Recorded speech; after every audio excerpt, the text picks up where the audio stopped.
You are looking at Julian's pronunciation guide, where we look at how to pronounce better some of the most mispronounced words in the world, like this other curious word. But how do you say what you're looking for today? We are looking at how to pronounce this word, as well as how to say more interesting but often confusing vocabulary in English, so make sure to stay tuned to the channel to learn more. This is how you spell it with full letters, and it is pronounced as 19th.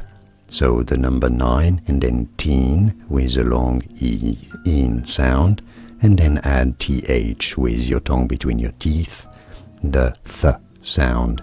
19th, 19th.